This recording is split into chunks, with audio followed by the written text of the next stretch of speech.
ये है जी सादिकगढ़ पैलेस।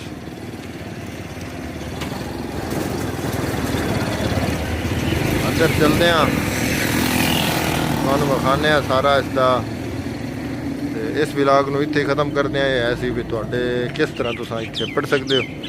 अगे सादिकगढ़ का एक अलहदा ब्लॉग बनाने इंशाअल्लाह तुहानू पसंद आ। अस्सलाम वालेकुम, क्या हाल है? ठीक हो गिराओ।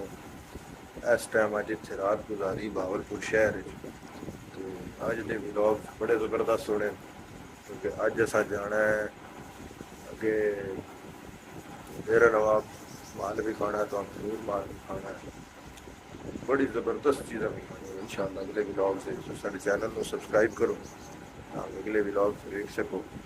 अज का सफ़र शुरू करसा इंशाअल्लाह। वैसे रात बड़ी अच्छी गुजरी, हूँ अगे इंशाअल्लाह चलते हैं। अस्सलाम वालेकुम बेलियो तो संगियो तो वीरियो, क्या हाल है? ठीक हो? असी हुण बहावलपुर चों निकले हैं, जिस तरह के तुहानूं अगे दस्सिया भी है। तो हुण असी जा रहे हैं कराची रोड है, तो इस पासे जहाज़ है पाकिस्तान के चाइना का।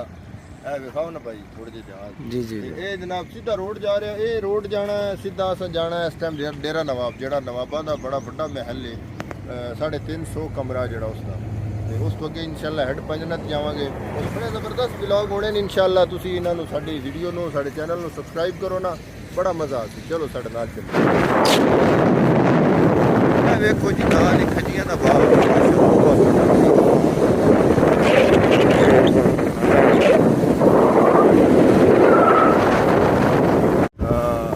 असल ही दोस्तों जनाब खजिया का फार्म है, खजूर का बहुत बड़ा।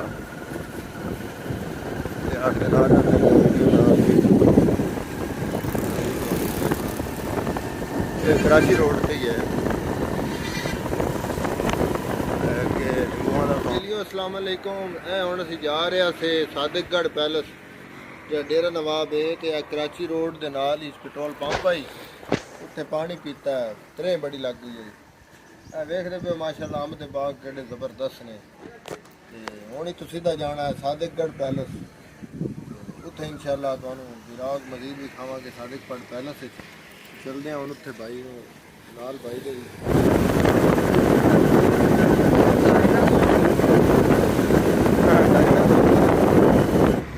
42 किलोमीटर।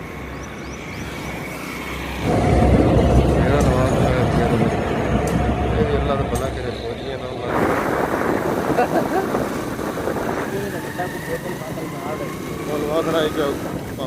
बोतल करते। मैं तो इतना जा रही है द्रावड़ फोर्ट आल सड़क।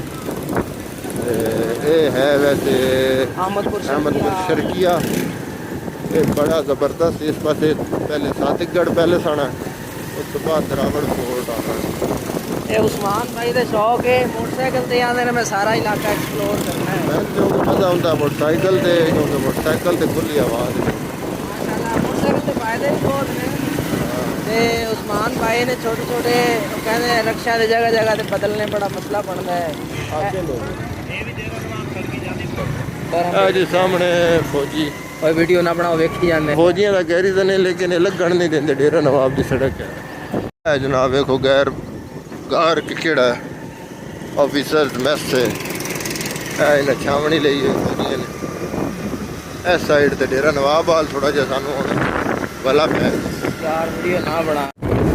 जी रोड देखते पे हो तुम VIP है, जिस टाइम अहमदपुर शर्किया निकलते हो ना, डेरा नवाब जाता है सादिकगढ़ पैलेस, तो उस तो बाद जाता है किला द्रावड़।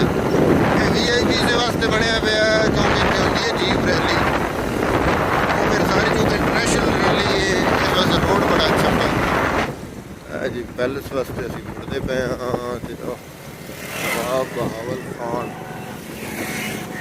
इज हाईनेस मेरी सब तो फेवरेट जी है ना रियासत, ये है उसकी माशकियाँ। उसका माशकियाँ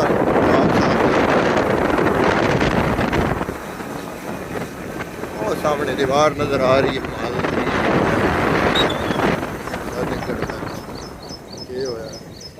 यार सामने तो है इजाजत इन्होंने को थोड़ी लैनी। चलो नहीं मैं कहीं पूछ ले यार चल लगा पता नहीं आप साथ के करते।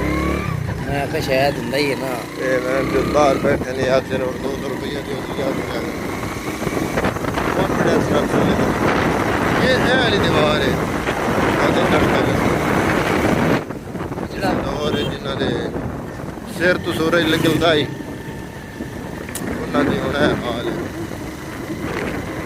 है जी सादिकगढ़ पैलेस की दीवार है इस पास बाग है पाकिस्तान की बड़ी बदकिस्मती है कि इतने जी सकाफत है कल्चर है उसको महफूज नहीं रखा जाता फौजियों की वजह तो सानू उत्थों आना ये है जी सादिकगढ़ पैलेस